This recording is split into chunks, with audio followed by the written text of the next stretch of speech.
Finally northern மாம்ஸோடைய odyssey படம் நாளைக்கு தியேட்டர்ஸில் release ஆக போகுது. இந்த படத்தை பார்க்கறதுக்கு முன்னாடி இந்த வீடியோ கொஞ்சம் ஃபுல்லாக பாருங்க, உங்களுக்கு ஒரு நல்ல கிளாரிட்டி கிடைக்கும். கிரீக் நாட்டில் இத்தாக்கான்னு ஒரு ராஜ்யத்தை வாழ்ந்துட்டு இருக்கிற மன்னன் தான் கிங் ஒடிசியஸ்.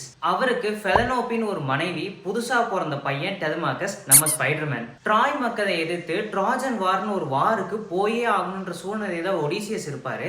அதனால தன்னுடைய மனைவி கிட்டையும் குழந்தைகிட்டையும் பேசிட்டு அவர் அந்த போருக்கு போறாரு. அவருடைய மனைவியும் போருக்கு போன புருஷன் கண்டிப்பா திரும்ப வந்துருவாருன்னு வெயிட் பண்ணிட்டு இருக்காங்க. ஆனா கிட்டத்தட்ட 20 வருஷம் ஆகியும் கிங் ஒடிசியஸ் திரும்ப வந்திருக்கவே மாட்டாரு. 20 வருஷம் ஆகியும் கிங் ஒடிசியஸ் திரும்ப வந்திருக்க மாட்டாரு. இதனால அவருடைய மனைவியை கல்யாணம் பண்ணா போதும், நம்மதே அந்த ராஜ்யத்தை ஆண்டுறான்ற நோக்கத்தோட பல பேர் ஒடிசியஸோட மனைவி கிட்ட வந்து கேட்பாங்க. ஆனா அவங்க சிம்பிளா நோ சொல்லிடுவாங்க. இன்னொரு பக்கம் ஒடிசியஸோட மகனான டெலமார்கஸும் பெரிய பையனா மாறிடுவான்.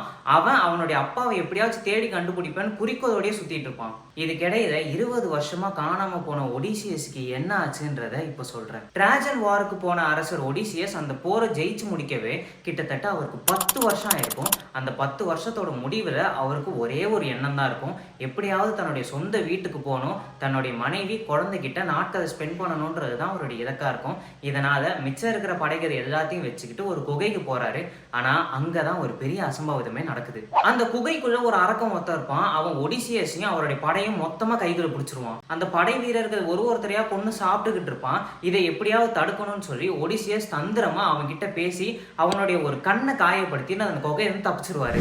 ஆனா அங்கதான் இன்னொரு பிரச்சனையும் ஆரம்பிக்கும். இந்த அரக்கனுடைய அப்பா தான் கடலுக்கே கடவுளா இருப்பாரு. அவருடைய பேர் பொசிடன். ஒடிசியஸ் கடல் வழியா தான் தன்னுடைய சொந்த வீட்டுக்கு போக முடியும்ன்றத தெரிஞ்சுக்கிட்டு அவருடைய வீட்டுக்கு போகவே முடியாத அளவுக்கு ஒரு சாபத்தை கொடுத்துடுறாரு.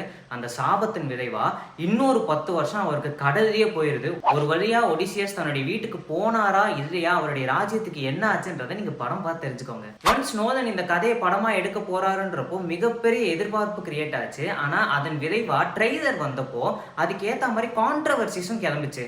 ஆனா அதுக்கு நோலன் ரொம்ப சிம்பிளா அவருடைய மேஜிக்கல் வேர்ட்ஸ் சொல்லிட்டு போயிட்டாரு. Don't try to understand, just feel it. Nolan இந்த கதையை எப்படி கையாண்டிருக்காருன்றது நாளைக்கு தெரிஞ்சிடும்.